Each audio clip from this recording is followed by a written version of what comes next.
Bonjour à tous et à toutes, merci de nous suivre encore pour cette nouvelle édition des matinales de l'Ordre national des infirmiers. Et on est content de vous retrouver parce que cette année 2023 est une année particulière pour l'Ordre national. En effet, c'est un temps fort puisqu'on organise, et ça a déjà été annoncé sur les réseaux sociaux, une respiration démocratique, de la vie démocratique interne de l'Ordre, qui est porteur d'un débat important pour notre profession. Et donc, ces élections ont commencé effectivement tout début juillet, tout début août, puisqu'on a fait une extraction pour savoir qui allait voter, qui allait être éligible et électeur. Et donc, depuis le 28 août, plus efficacement, vous avez reçu des mails et les sites commencent à être mis en ligne de façon à ce que vous puissiez connaître les modalités. Et donc, nous avons souhaité en informer plus largement cette matinale et l'intituler, si c'est possible, les élections ordinales, pourquoi s'engager, pourquoi participer.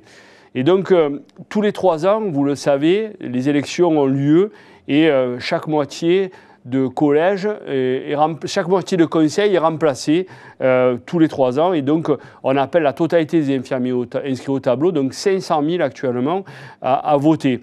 Et ceux qui sont depuis 3 ans peuvent être candidats. Et donc, vous voyez, c'est vraiment un fort appel au vote. On a envoyé un mail, on a eu 180 000 ouvertures de mails, ce qui est assez considérable. Et donc, c'est vraiment quelque chose qui est essentiel pour nous. Et ça concerne tous les mois d'exercice, que ce soit les infirmiers libéraux, les infirmiers salariés, ou du public ou du privé. Donc, on voit bien que l'ensemble de la profession est appelé à s'exprimer physiquement, en votant, mais aussi à s'exprimer en se présentant, en ayant un programme, en ayant des envies d'évolution. Et franchement, c'est essentiel. Donc, surtout, n'hésitez pas. C'est gratuit et ça peut rapporter gros, c'est-à-dire d'être un élu au conseil, de faire entendre sa voix. Et ça, c'est vraiment essentiel parce que ça permet d'abord de grandir le nombre des conseillers. On doit à peu près être environ aux alentours de 2000 conseillers en cible à la fin de ce processus électoral, mais également de conforter nos élus, tous les élus de l'Ordre, donc à peu près actuellement les 1600, par la représentativité, par le fait qu'on ait été désignés par les électeurs de façon à pouvoir porter leur parole et à les représenter dans notre mode d'exercice.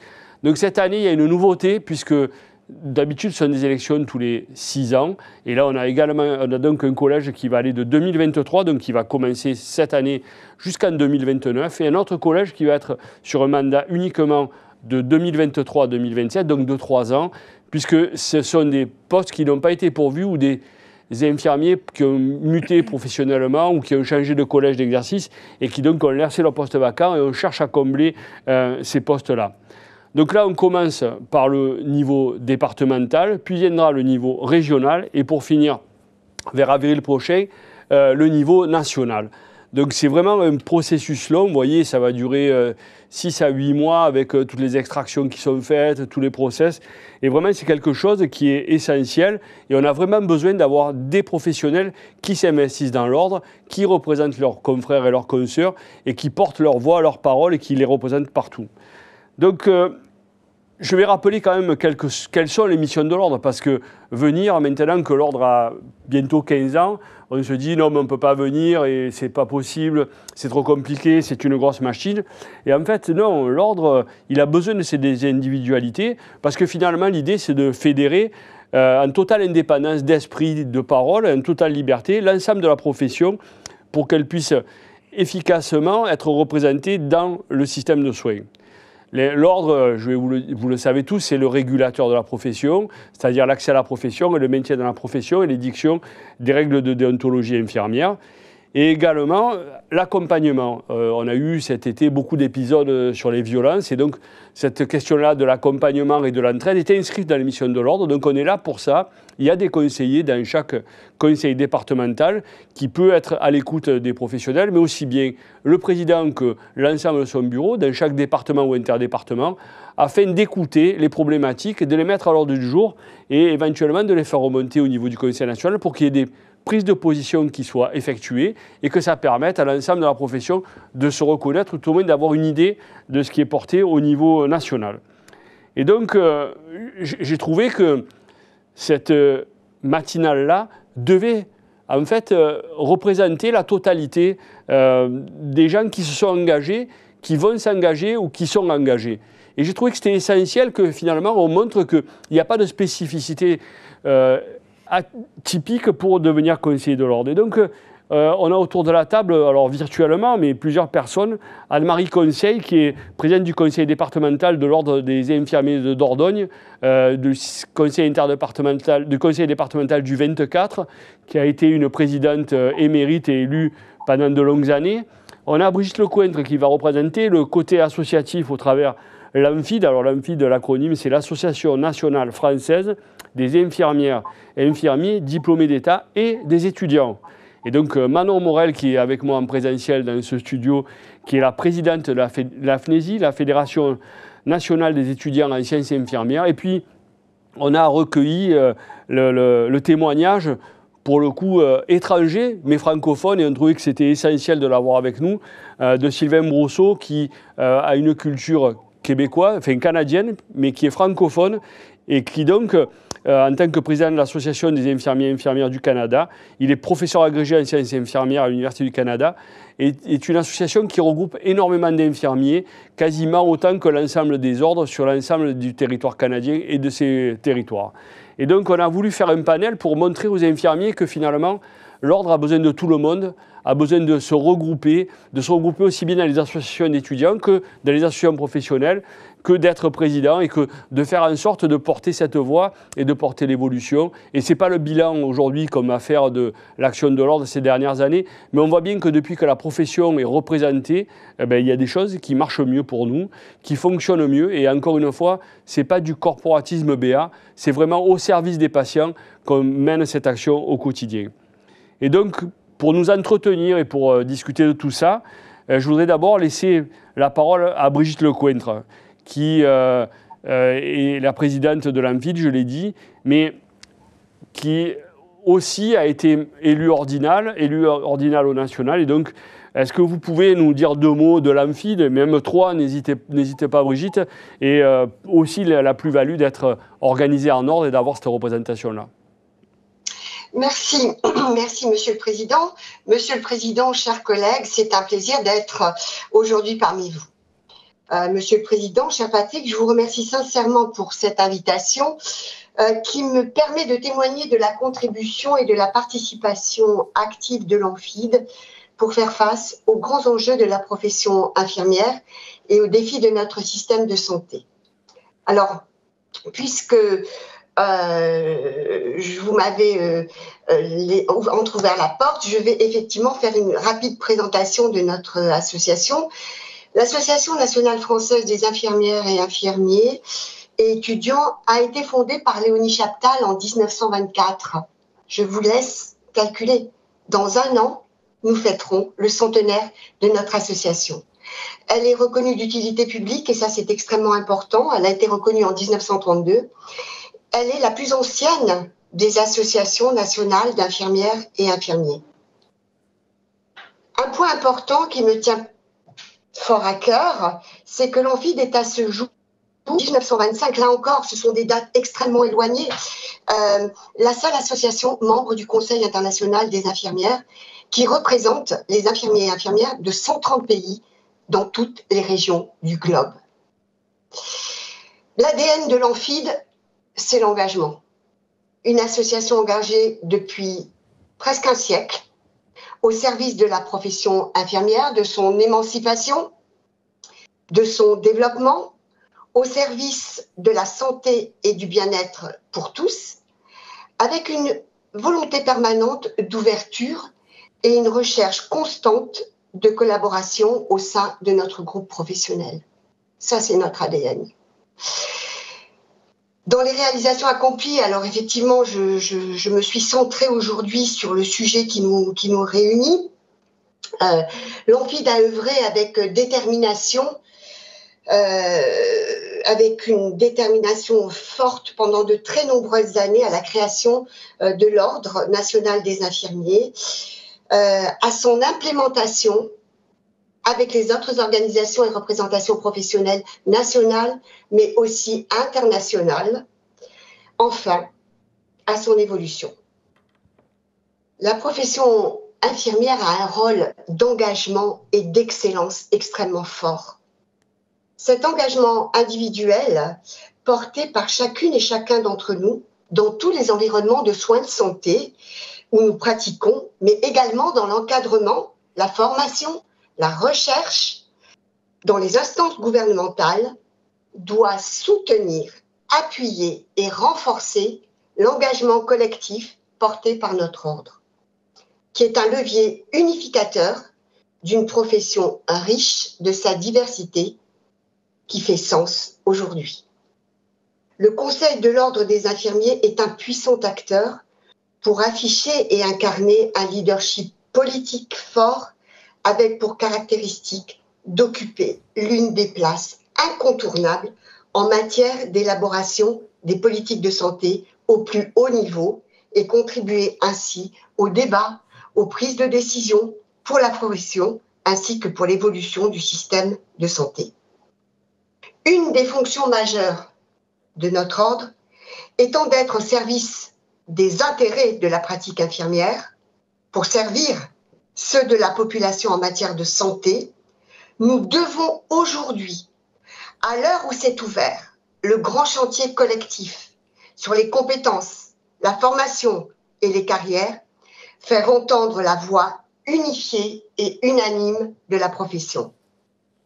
Une unité pas convenue, une unité en action, construite avec toutes les organisations et représentations professionnelles, avec vous tous, se révèle une nécessité absolue à l'aune de la refondation de notre métier, sous l'égide de notre plus haute instance, l'Ordre des infirmiers. Alors, aux questions, Monsieur le Président, que vous avez posées au départ de cette rencontre, pourquoi s'engager? Comment s'engager? Moi, j'apporte une réponse qui traduit aussi les valeurs de notre association depuis fort longtemps. S'engager, c'est agir et ne pas subir. Comment? En investissant des fonctions au sein des conseils de l'ordre et en votant. Je vous remercie de votre attention et si vous permettez, je rajouterai une réflexion toute personnelle. Aujourd'hui, on entend beaucoup le concept de réenchantement du soin. Moi, j'ai très envie de vous dire, et comme je vous l'ai dit, c'est une réflexion de proximité personnelle. Nul n'est besoin de réenchanter le soin. Comme je l'ai dit précédemment, la profession infirmière est une profession d'engagement, c'est également une profession de passion. Je vous remercie. Merci Brigitte. Madame la Présidente, puisque c'est comme ça que tu m'as appelé, mais dans la vraie vie, on se tutoie puisqu'on est confrères et qu'on est de la même région. Et je tenais à le préciser parce que ça fait très pompeux, mais là on est entre nous, on s'adresse aux infirmiers, aux infirmières et on essaye de les mobiliser, de leur dire il faut y aller parce que l'heure est grave et l'heure nécessite qu'il y ait cette cohésion et cette unité autour d'une instance.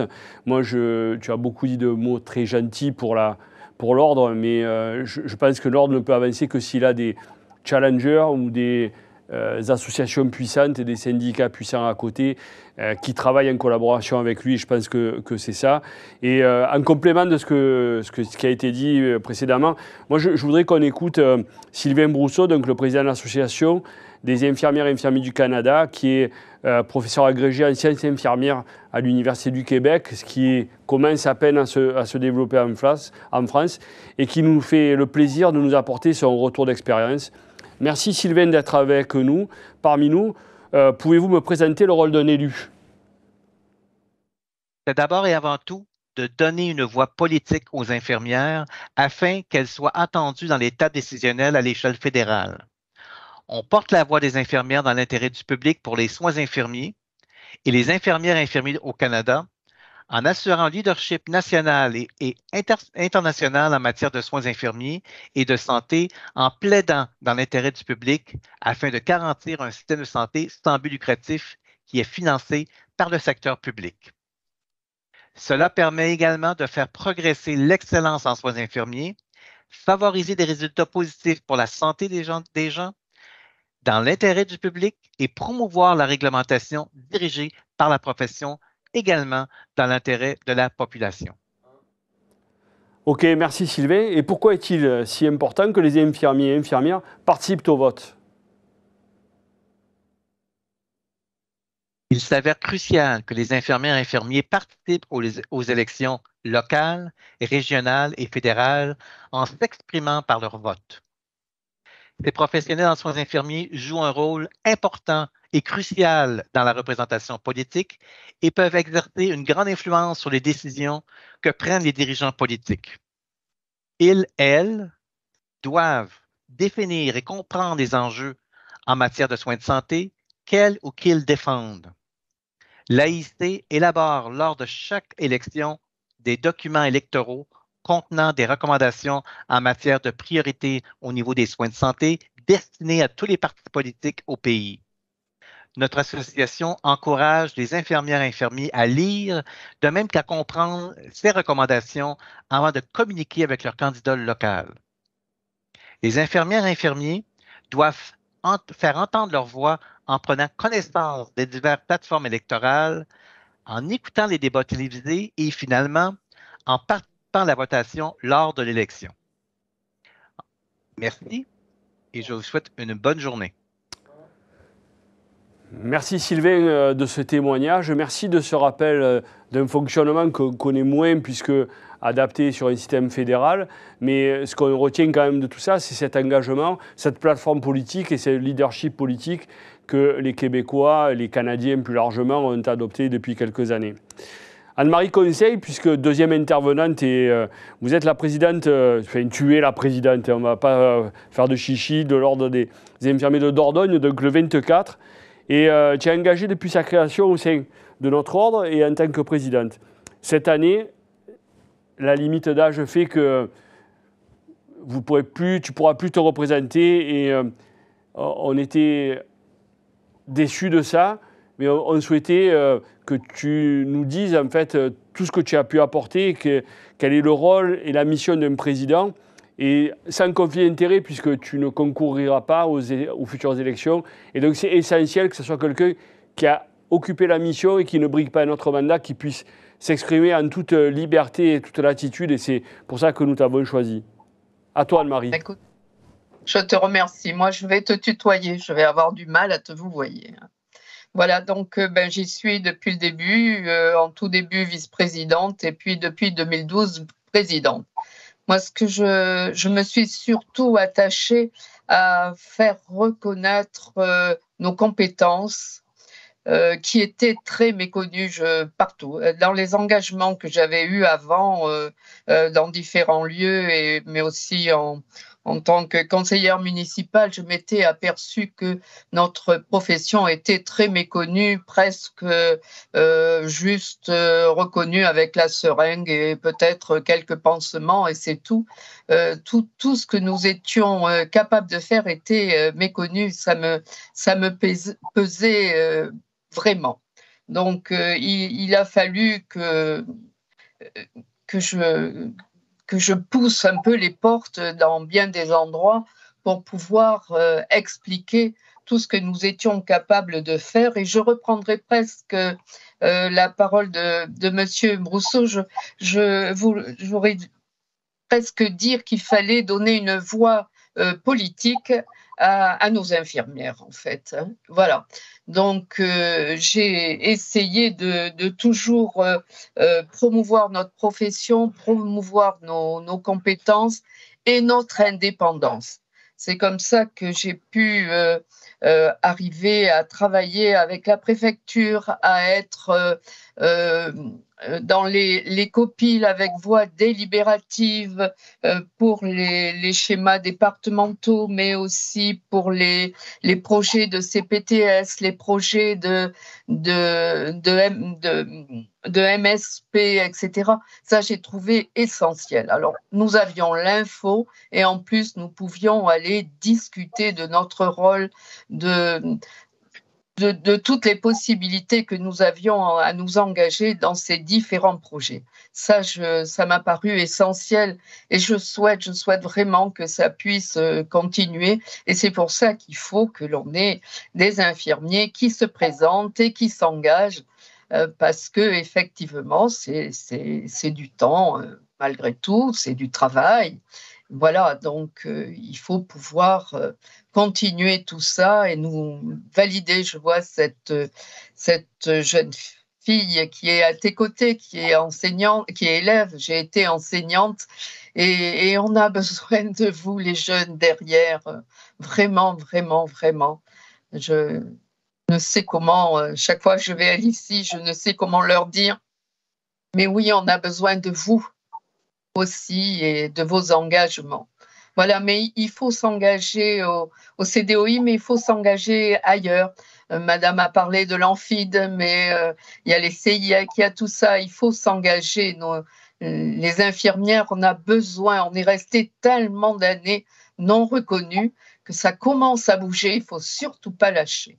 Mais on a vraiment besoin de jeunes, de nouveaux. Bon, bien sûr, moi j'arrête, mais bon, il faut que ça puisse être repris par d'autres personnes et porter notre flambeau haut et loin. Merci. Voilà, surtout qu'en ce moment, je dois dire que bon, je suis diplômée depuis 1972. J'ai donc quand même une connaissance assez importante de la profession. J'ai été cadre supérieur, j'ai été directrice d'école d'aide-soignant. Maintenant, ça avance. Voilà, maintenant, ça avance et ça a pris un grand virage. Et on ne peut que te remercier, Patrick. Non, mais merci Anne-Marie pour tes paroles et merci pour tout ce que tu as dit. Effectivement, ta carrière professionnelle a été riche, ton engagement aussi bien en tant que conseillère municipale dans la vie associative, mais également au Conseil de l'Ordre a été très importante. Et effectivement, on tenait à le souligner et tu l'as bien transcrit par tes paroles, cet engagement, et Brigitte l'a dit également, c'est essentiel qu'on arrive, et pourtant on est éloignés tous les trois géographiquement, mais on a la même idée chevillée au corps, c'est que la profession est mal connue, mal représentée, et que donc on a commencé à faire beaucoup. Je crois que c'est souligné par Brigitte et par toi, et donc là maintenant on a la relève qui est avec nous aujourd'hui ici, Manon Morel, donc la présidente nationale de la Fédération nationale des étudiants en soins infirmiers. Alors, l'avantage qu'il y a, c'est que maintenant, ils ont tout. Ils n'ont plus qu'à se mettre dans les charentaises et à nous expliquer comment ils vont faire et à le faire. Manon, à toi. C'est important de s'engager. On voit qu'il y a de plus en plus d'étudiants qui s'engagent au niveau du local et après au niveau du national. En tout cas, pour la formation, pour faire évoluer la formation, pour faire évoluer les droits aussi étudiants. Mais après, qui dit s'engager pour la formation, dit s'engager pour la profession. Parce qu'après la formation vient la vie professionnelle, sur lesquelles on a demandé, on s'est battu pour avoir des compétences et des formations du coup lors de nos 3 années ou plus, suivant les spécialités de formation.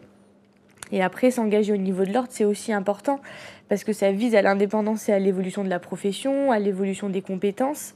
On veille aussi aux bonnes pratiques infirmières, les bonnes pratiques qu'on défend quotidiennement pour les valoriser et les reconnaître. Et aussi, c'est aussi important, l'accompagnement de ces professionnels, de ces néo-diplômés qui arrivent, qui sont parfois livrés à eux-mêmes. Et du coup, pour tout cet accompagnement, pour j'ai envie de dire l'amour en tout cas qu'on peut avoir pour la profession, parce que si à un moment on fait ses études, c'est qu'on a envie de les faire, qu'on a envie de se former. Et donc pour toutes ces raisons, c'est important aussi de s'engager pour aussi transmettre nos idées, pour essayer de faire changer les choses si ça ne nous convient pas, et faire évoluer de manière générale la profession infirmière et de la faire briller, tout simplement. Je crois que la relève est assurée. Je pense qu'on peut partir tranquille tous les trois, Anne-Marie, Brigitte et moi. Et on a une grande relève qui est prête, d'après ce que nous dit Manon. Alors, on a souhaité que les étudiants soient là parce que, d'abord, c'est naturel que les étudiants parlent avec l'ordre et qu'on ait des relations, puisque ce sont eux qui vont bientôt occuper la profession. Mais également parce que cette année, il y a eu des inscrits nouveaux diplômés qui vont également voter, puisqu'ils sont inscrits dans un laps de temps et les conseils ont inscrit pas loin de 15 000 diplômés de cette année. Donc ces gens-là pourront participer au vote, ils vont recevoir du matériel de vote. Et donc on souhaitait, que Manon active ses troupes et leur rappelle à l'engagement, mais également dans le vote. Alors ce n'était pas prévu, mais est-ce que vous auriez encore un mot à dire chacune d'entre vous pour au vu de ce qui a été dit, du partage avec Sylvain et tout ça, est-ce que Brigitte, tu lèves la main? Vas-y Brigitte.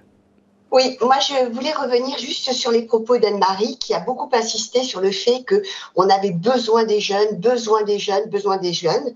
Moi je souhaite dire qu'en fait, les jeunes ont aussi besoin des infirmières qui ont une solide expérience.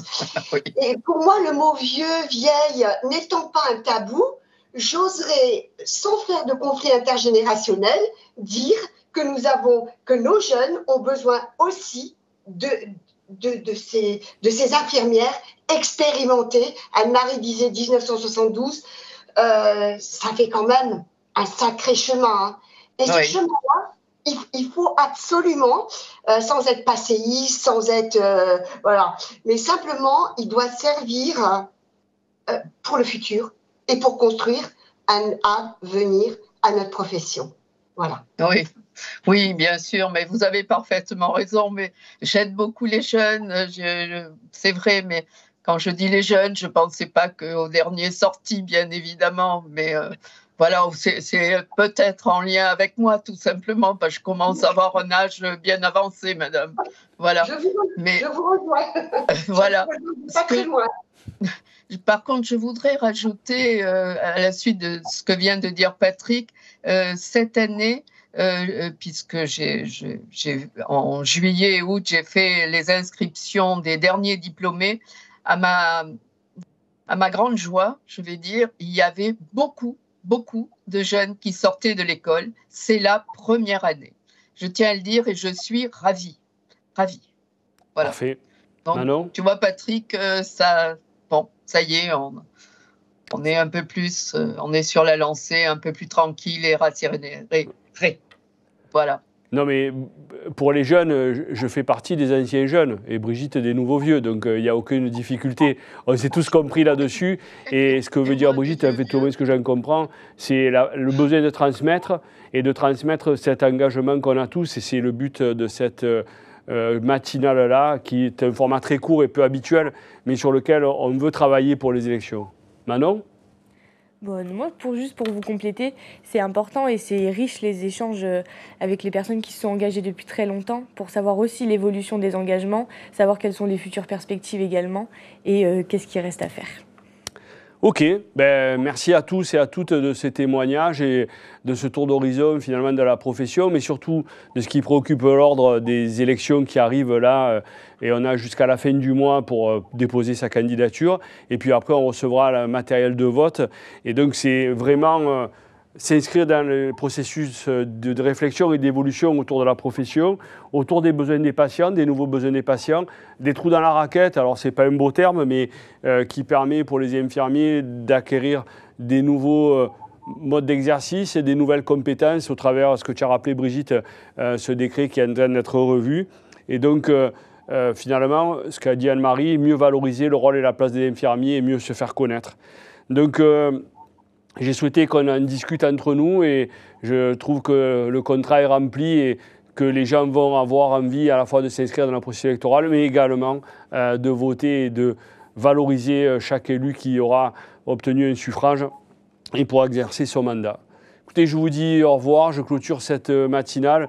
Merci à tous et à toutes qui ont participé, qui ont vu un spécial dédicace, je dirais, pour faire un peu de jeunes, c'est de dire merci à Sylvain d'avoir accepté de se prêter au jeu, où on a l'exemple d'un pays tiers où ça fonctionne un peu différemment de la France, tout au moins en termes d'engagement. Et je vous dis à très bientôt pour une nouvelle matinale. Merci encore à tous et à toutes et à très bientôt. Bonne journée.